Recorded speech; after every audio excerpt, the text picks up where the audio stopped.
Yo, what is up? I'm Matthias. Appreciate you guys tuning in. I'm a barber here in the Frisco, Texas area, and I just wanted to give you guys a run through of how I started cutting hair. At the beginning, I grew up in Orlando, Florida, and lived there for about 14 years. I got my first job at a barber shop when I was 11 years old. Shout out to Big City Barbers in St. Cloud, Florida, man. I was getting my haircut there forever, from like when I was born pretty much. Man, they took me in under their wing when I was about 11, and I started just sweeping hair. I was just a sweeper, man. I was cleaning up their station, cleaning up their clippers, just making that place look, pristine. And after that though, I never really wanted to cut hair, right? I was 11, I was doing soccer, I was doing other sports, and I just wanted to be, what every 11-year-old wants to be, a pro athlete, all that other stuff. I moved to Texas and started going to school and stuff. And then after that, COVID hit. Right at the beginning of COVID, everybody needed haircuts, including my youngest brother.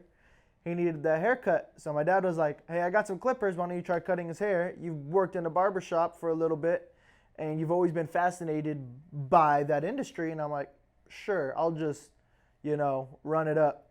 So I go ahead and I start cutting his hair. And man, we are outside in the Texas heat in the backyard. Not only was he sweating, I'm sweating. The clippers are hot. I feel like they were burning his scalp. They weren't even cutting.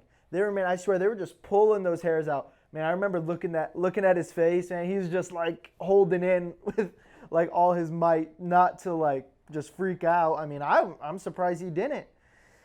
Man, after that first time, though, I fell in love with it. So I told my dad, I said, man, I really, really enjoyed cutting hair. So he was like, all right, I'll tell you what, like, I'll buy you all your stuff to start off if, like, you want me to. And I'm like, all right. He's like, under one thing, though, you got to cut me for free. I'm like, all right, that's a deal. So he goes ahead, he buys me all this stuff, and, I put it all in, like, a little shoe box on my counter in my bathroom. Everything was all lined up perfectly. I had the smallest little desk chair you could find. There wasn't even armrests or nothing.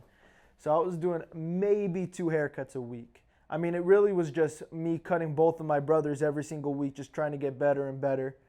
A couple friends here and there. But then after that, I just kept falling in love with it, kept buying more tools. But then once I kind of felt like I needed to, get out of the bathroom a little bit, and I wanted to buy more of a station and another mirror and a real barber chair, I moved down into the garage. It was in the winter time, and it wasn't that bad because I had a little space heater, so it was nice. But then once that spring started coming through, it was so hot. We couldn't do it no more. I could not cut out there. Even with AC units in the garage, fans, it did not work. I moved upstairs into like a little loft area, but it was on carpet. So, man, I started to get a little more booked out, but I couldn't even like sweep in between clients. I'd have to go ahead, turn on the vacuum. It was frustrating because they'd come in. If I'm in the middle of a cut, I kind of got to go downstairs, answer the door, have them come back upstairs, sit down, and just kind of rinse and repeat that. But, it was good while it lasted. And then I moved downstairs into right next to the front door. There was like a second living room area. And the way I even swung that spot was my parents had moved back to Florida. I was just about to turn 17. And so we were right there.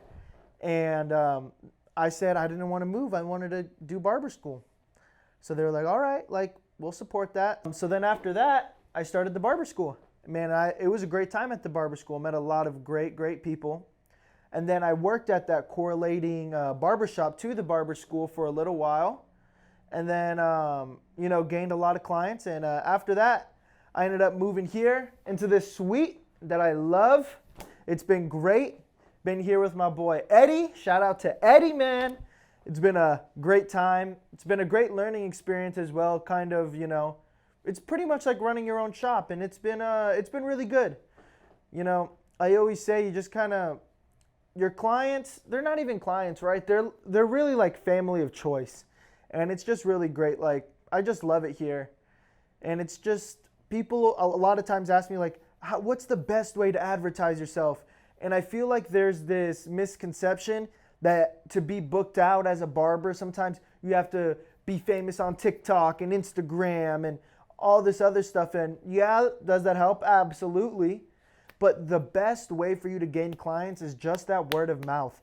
That those people are literally your billboards, right? It's just the facts. A lot of people, they'd rather see like the work that you've done versus how many Instagram followers you have.